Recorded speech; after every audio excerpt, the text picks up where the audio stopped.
Hi எல்லாருக்கும் வணக்கம். Kitchen தாவத்திலிருந்து Mahesh. வீடியோவை கொஞ்சம் சப்ஸ்கிரைப் பண்ணுங்கள் ப்ளீஸ். இன்றைக்கி நம்ம ஐயர் வீட்டில் செய்கிற மாதிரி ஒரு வெண்பொங்கல் செய்ய போகிறோம். எப்படின்னு பார்க்கலாம் வாங்க. ஒரு பங்கு பச்சரிசி, ஒரு பங்கு பாசிப்பருப்பு எடுத்திருக்கேன். இதை நல்லா கழுவி ஊற வச்சுருவோம்.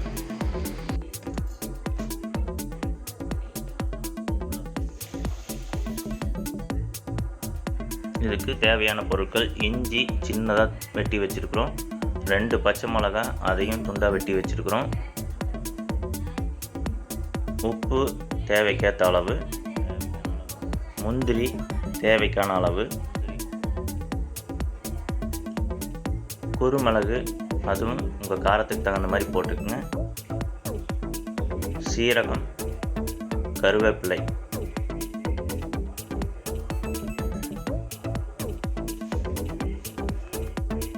பெருங்காயத்தூள் சிறிதளவு.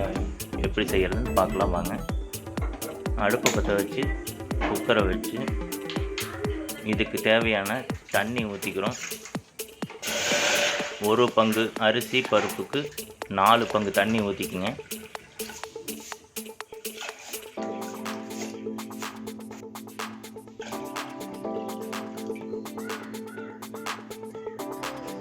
தண்ணி கொதி வந்தோடனே நம்ம கழுவி ஊற வச்சிருக்கிற அரிசியும் பருப்பையும் சேர்த்திக்கலாம்.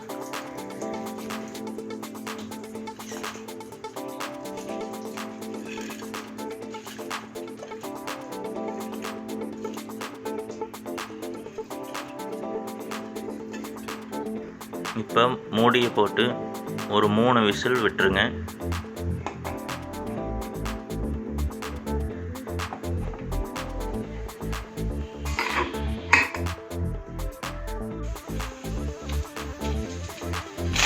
பாருங்கள், நல்லா எப்படி கொலைய வந்திருக்கு. இந்த மாதிரி பதத்தில் எடுத்துக்குங்க. இதை நல்லா மசிச்சு விட்டுக்குங்க. பாருங்கள், இந்த மாதிரி நல்லா மசிச்சு விட்டுக்குங்க. இப்போ இதுக்கு தாளிப்பு எப்படின்னு பார்த்துக்கலாம்.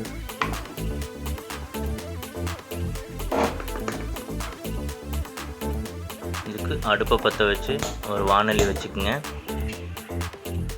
அதில் நெய், இது நாங்கள் வீட்டிலே செஞ்ச நெய் இருந்தால் யூஸ் பண்ணுங்கள், இல்லைன்னா கடையில் வாங்கிக்கோங்க. 3 டேபிள் ஸ்பூன் நெய். உங்களுக்கு தேவை இருந்தால் இன்னும் கொஞ்சம் சேர்த்துக்கலாம். சூடான உடனே முந்திரி பருப்பை வறுத்துக்கிறோம்.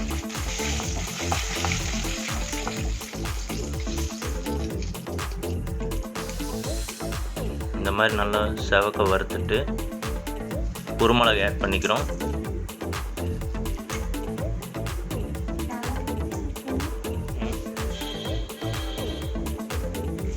இஞ்சி ஆட் பண்ணிக்கிறோம். பச்சை மிளகாய்,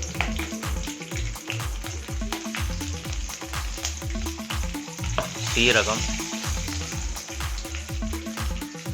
கருவேப்பிலை,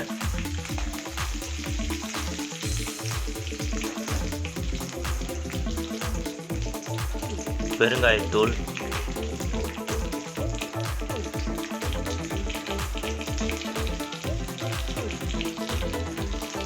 உப்பு தேவைக்கான அளவு. இது எல்லாத்தையும் நல்லா வதக்கி விட்டுடலாம். இப்போ நம்ம வேக வச்சு எடுத்துருக்க அரிசி பருப்பு நல்லா மசித்து இதில் சேர்த்துக்குங்க. சேர்த்து விட்டு நல்லா கலரி விடுங்க. அவ்வளோதாங்க, சூப்பராக ஐயர் வீடுகளில் செய்கிற மாதிரி பொங்கல் சூப்பராக இருக்கும்.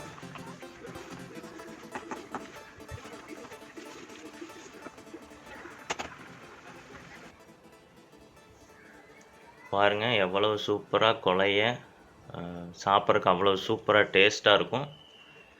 செஞ்சு சாப்பிட்டு பாருங்கள். வீடியோ பிடிச்சிருந்தா லைக் பண்ணுங்கள், சப்ஸ்கிரைப் பண்ணுங்கள், ஷேர் பண்ணுங்கள். இன்னொரு நல்ல வீடியோவில் சந்திப்போம். அதுவரை கிச்சன் தாவத்திலிருந்து மகேஷ்.